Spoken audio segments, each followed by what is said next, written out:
Ça suffit. C'est le nom de la pétition lancée pour faire barrage aux mesures annoncées par François Bayrou la semaine dernière. Près de 44 milliards d'économies en vue, pas complètement digérées. À mon avis, si on fait un forcing, on va aller au clash, je crois. Je pense qu'il y a peut-être d'autres moyens avant d'attaquer les Français sur le mode de travail qui sont déjà acquis que potentiellement supprimer 2 jours de congé. En plein été, la fronde s'organise. La pétition de l'intersyndicale a déjà dépassé les 200 000 signatures.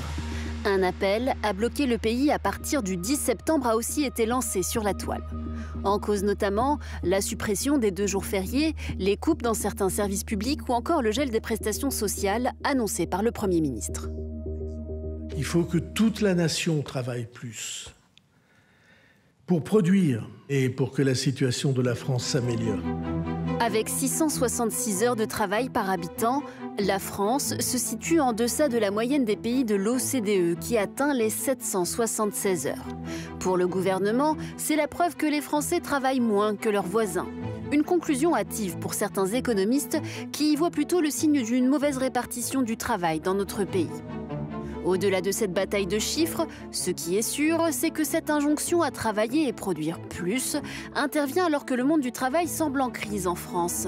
Le taux d'absentéisme dans le privé frôle les 6%, un record. Burn-out, épuisement, les chiffres de la souffrance psychique au travail ont doublé en 10 ans, selon une étude de Santé publique France.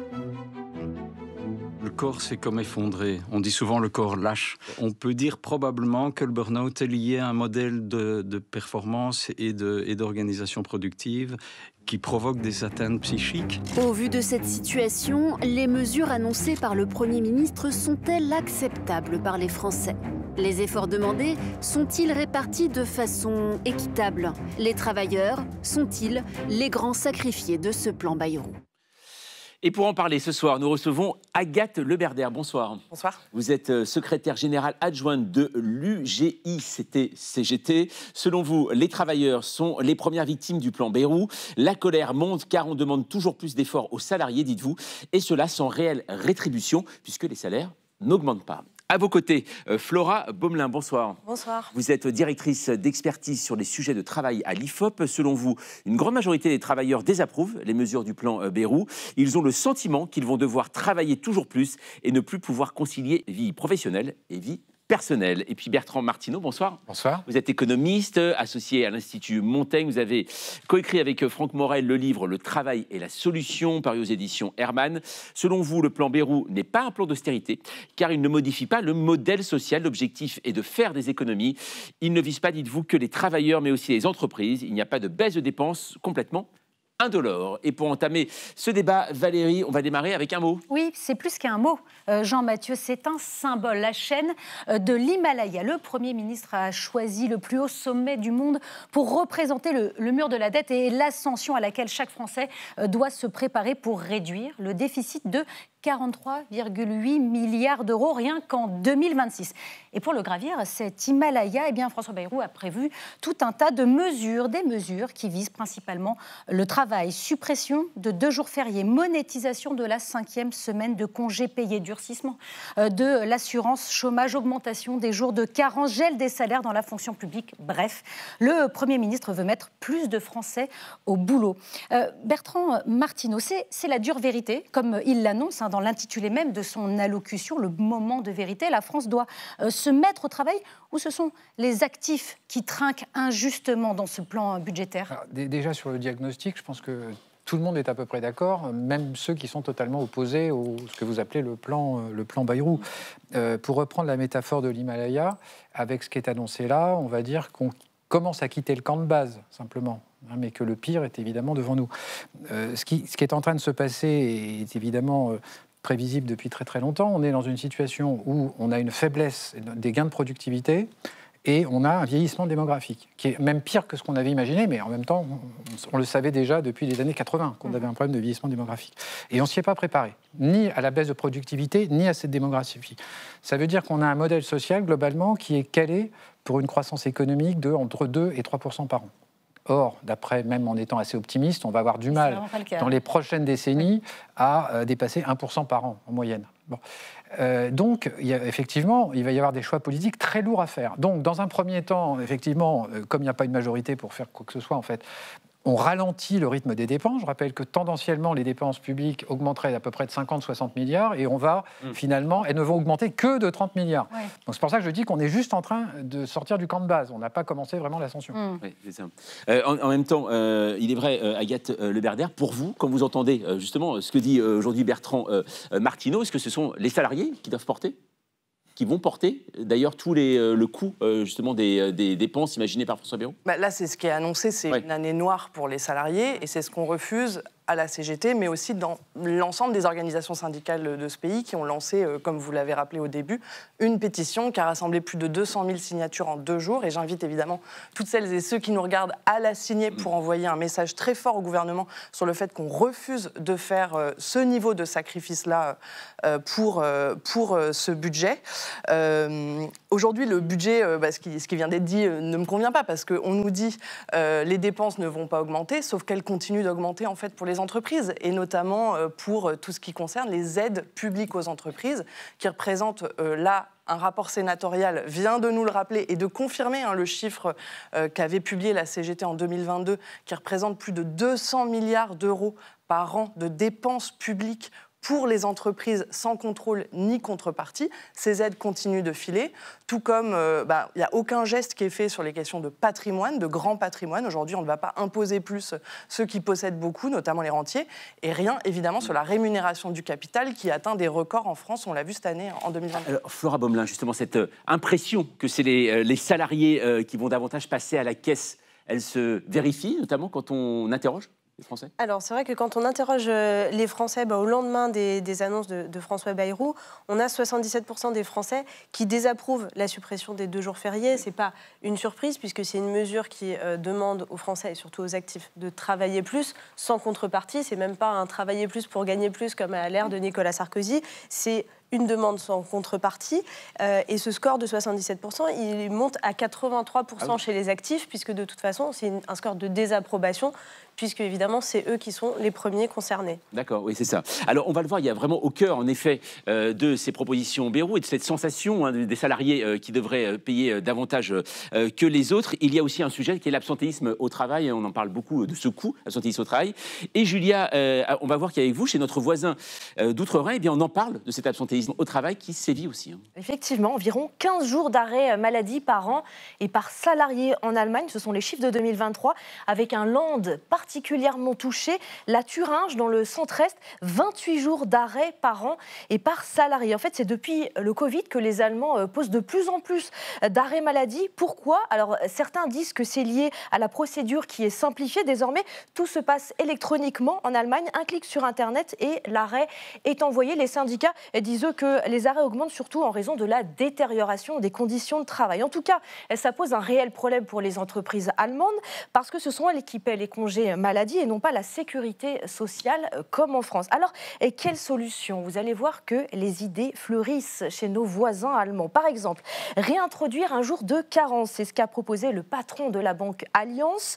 La Chambre fédérale des médecins a, elle, pensé à un congé maladie à temps partiel. Ça veut dire, en gros, si vous êtes malade, mais pas trop malade, vous pouvez travailler quelques heures de chez vous en télétravail.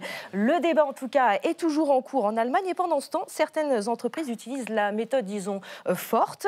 Tesla, par exemple, a lancé une prime pour les salariés bons élèves et l'entreprise menace de couper le salaire pour ceux qui sont les plus absents. Et puis d'autres sociétés s'offrent même les services de détectives privés pour traquer, et oui, ceux qui posent des arrêts maladie frauduleux. Bertrand Martineau, on voit que cette question de l'absentéisme, ce n'est pas juste un fléau français, ça se passe dans d'autres pays européens. Rappelons que chez nous, le taux, il atteint 5,8% dans le secteur privé. Quelle est, selon vous, la solution pour lutter contre ce problème ? Alors, il y a plusieurs solutions. Il y a des mesures, disons, de type assurantiel. Alors, peut-être sans aller jusqu'à certaines extrémités là, de détectives privés. C'est normal qu'une assurance contrôle le risque. Donc, des jours de carence, des niveaux de remboursement. Dans le livre que j'ai fait avec Franck Morel, on propose, par exemple, de moins indemniser les petits jours de congé et de mieux indemniser les jours longs, qui, a priori, sont des maladies. Donc, en gros, mieux indemniser le gros risque, pour dire les choses, et moins le petit risque. On peut imaginer donc des techniques assurantielles qui permettent de maîtriser mieux le risque. Et il y a effectivement de l'abus. En même temps, bien entendu, l'immense majorité des gens ne sont pas fraudeurs, mais il y a quand même des techniques assurantielles à mettre en place.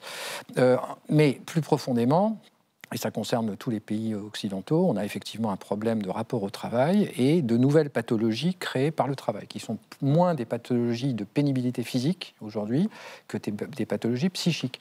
Sur fond de population, il faut quand même le dire, on a un problème de santé mentale dans nos pays, alors en particulier en France, et en particulier chez les jeunes. Donc l'entreprise et le travail n'est pas responsable de tout, ça vient se grever sur... Voilà. Donc oui, il y a des pathologies du travail qui sont mal prises en compte par les entreprises, parfois même mal prises en compte par le dialogue social, effectivement. Il y a énormément de progrès à faire, c'est évident. Et pour poursuivre justement cette discussion, Agathe Le Berder, le montant des indemnités journalières, donc on verse en cas d'absence justifiée aux salariés, a bondi entre 2010 et 2023. Selon les chiffres de la Caisse nationale d'assurance maladie, ça représente plus de 20 milliards d'euros en 2023. Est-ce qu'il ne faudrait pas toutefois serrer un peu la vis et regarder d'un peu plus près?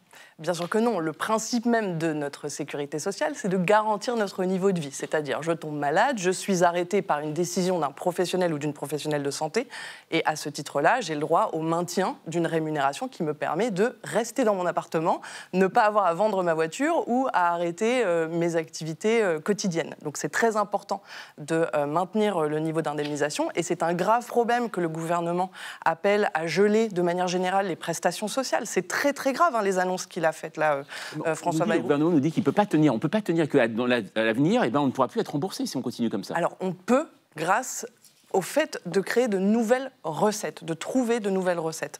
On a généré des manques à gagner pour la sécurité sociale à travers les années, notamment par le biais de ce qu'on appelle les exonérations de cotisations sociales, qui font partie de ces fameuses aides publiques. Ces aides publiques, les 200 milliards, c'est 6 600 € par seconde qui sont versés aux entreprises aujourd'hui sans contrôle ni contrepartie.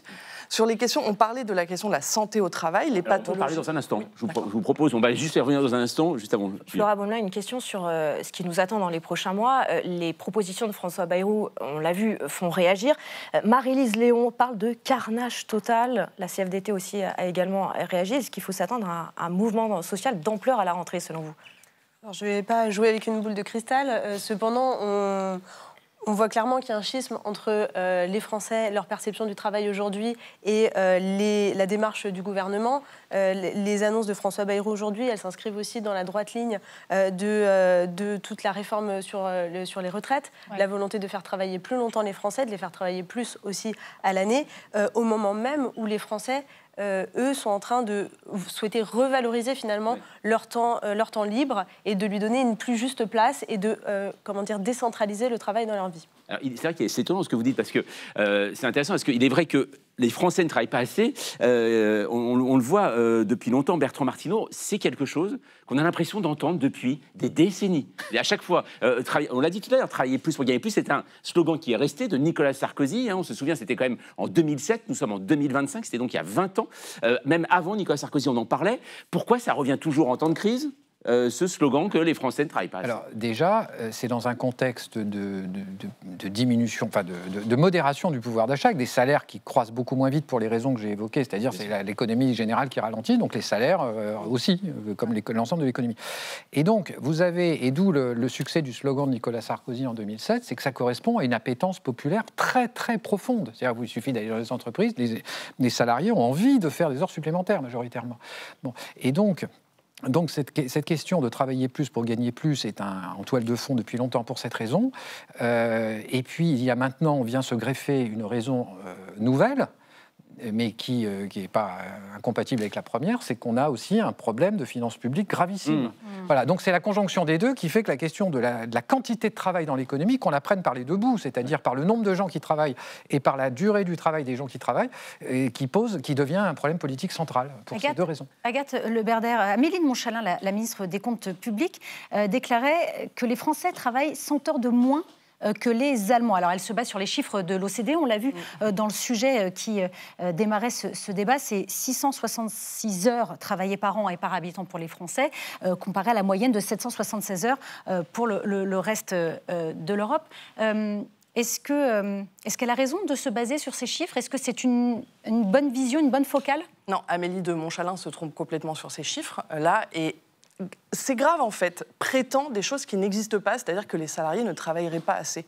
Les gens travaillent énormément. On a deux problèmes dans notre pays. Des gens qui travaillent bien au-delà des 35 heures. C'est notamment le cas des cadres et des professions intermédiaires à cause de mesures qui ont été portées par le patronat, puisque l'augmentation du temps de travail, c'est quand même une obsession patronale. Ouais. C'est pour ça que ça revient régulièrement. C'est parce que le MEDEF régulièrement dit que les Français ne travaillent pas assez.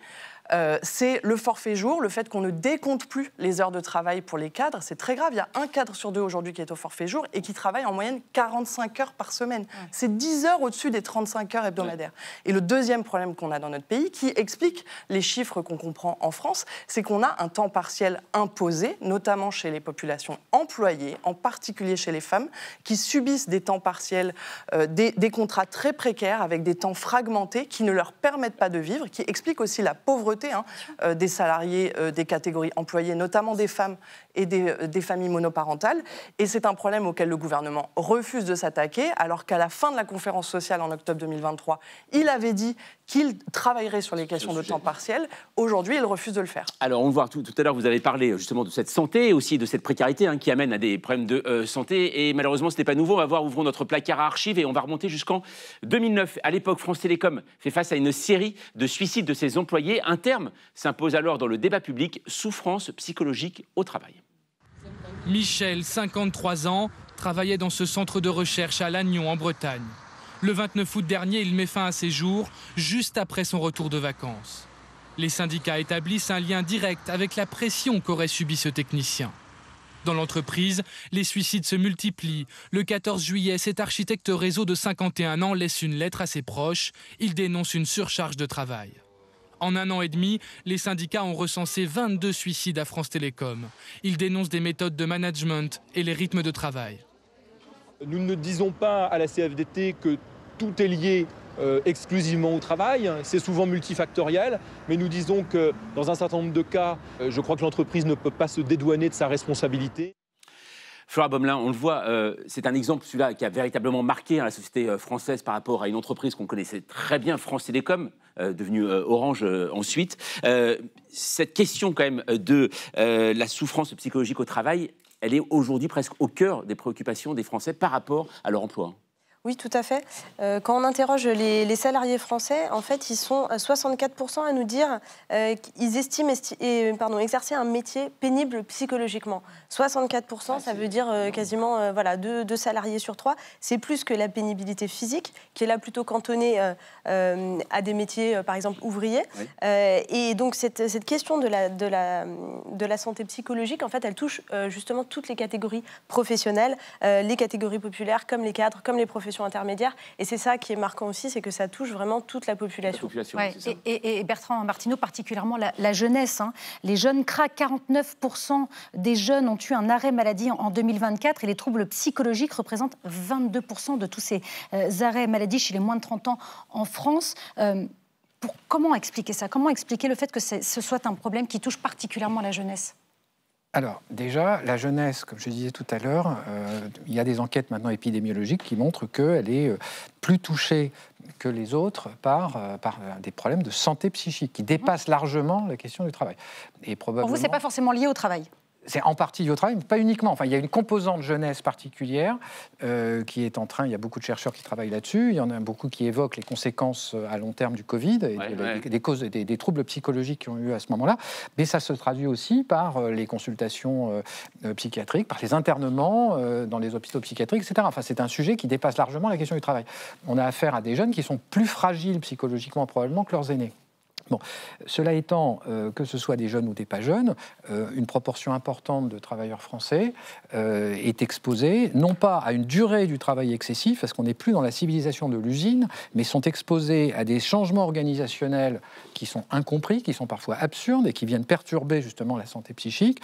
Ils sont confrontés à un management toxique, et vous savez, quand vous avez un management toxique, il vaut mieux travailler 40 heures et se sentir bien dans un environnement, une organisation du travail très adaptée, que travailler 30 heures ou 32 heures avec un management toxique. Quand vous allez au travail avec la boule au ventre, même si vous travaillez peu, de toute façon, vous aurez des problèmes psychiques. Donc ces phénomènes qui sont vraiment psychiques et non pas liés à l'usure physique, l'usure professionnelle, renvoient à des questions d'organisation du travail et sont assez peu liés à la durée du travail, en fait. Alors, je me permets de rectifier, puisque ce qu'on sait sur les risques socio-organisationnels, c'est comme ça qu'à la CGT, on parle des risques psychosociaux, c'est que le premier facteur de risque socio-organisationnel, c'est l'intensité de la charge de travail. Pas la durée, notamment, c'est les horaires à rallonge. Travailler 40 heures par semaine, c'est un danger pour la santé. C'est la raison pour laquelle il faut réduire le temps de travail. Et les jeunes l'ont parfaitement compris. Nous, on a interrogé justement à la CGT des ingénieurs, cadres et techniciens les salariés sur leur souhait de réduire le temps de travail. Et les jeunes sont plus que les autres générations, souhaitent plus que les autres voir réduire leur temps de travail. Et pourquoi ? Mais parce que pour beaucoup, ils ont vu les générations d'avant, et notamment la génération de leurs parents, travailler trop au travail, faire des heures sup, travailler le week-end, ne jamais déconnecter. Et j'ai entendu, moi, dans des organisations CGT, des personnes me dire « les seules personnes qui se souviendront que vous avez fait des heures supplémentaires sont vos enfants ». Alors justement, pour améliorer le bien-être au travail, on est en train justement d'en parler, eh bien, le ministre de la Santé, Yannick Noder, a eu une idée. Il veut inciter les entreprises à proposer des temps de repos. Écoutez.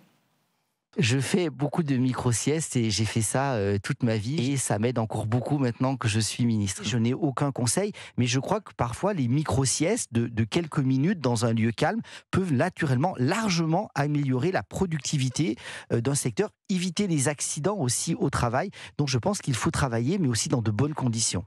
Et comme Yannick Noder, 70% des Français se disent favorables à l'instauration de la sieste au travail.